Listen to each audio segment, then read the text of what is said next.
Kung ano yung nangyari nung nasagasaan ka. Paano ka nasagasaan? Si Ate Mea, kasi nag-flam-flam lang ako noong hapon. Tapos, Noong Friday yun ay day of settlement.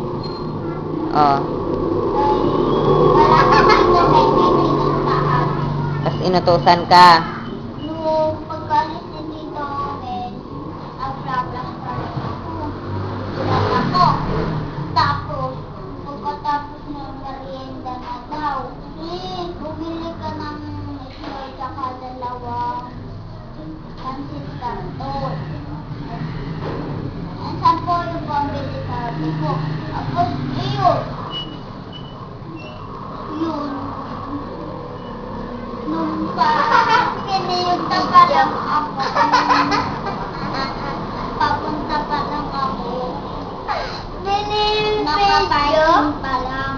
Ah, tapos paatras yung kotse. Yung Naatrasan ka? Yung uwi na sana ako, naglalakad ako. Tapos, yun.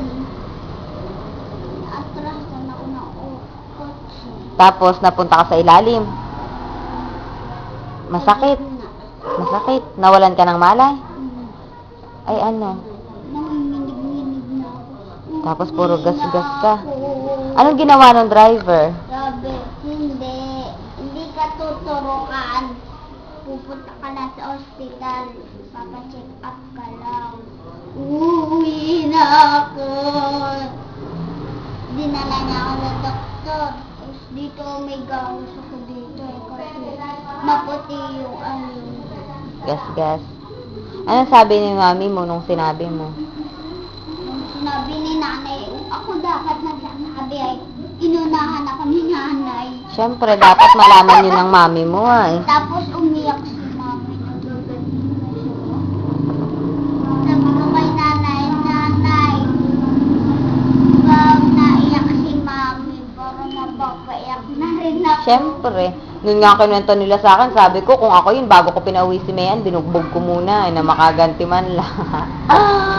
Bubugbugin ko yun. Hindi na pupunta doon sa Maynila. Talaga. Tapos ang mga kalandian niya.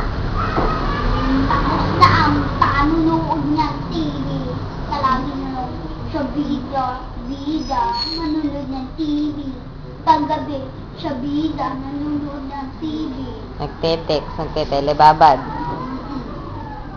Tapos paggabi naman yung Fated to Love You. Sabi natin, parang Malandi ba ga? Oo.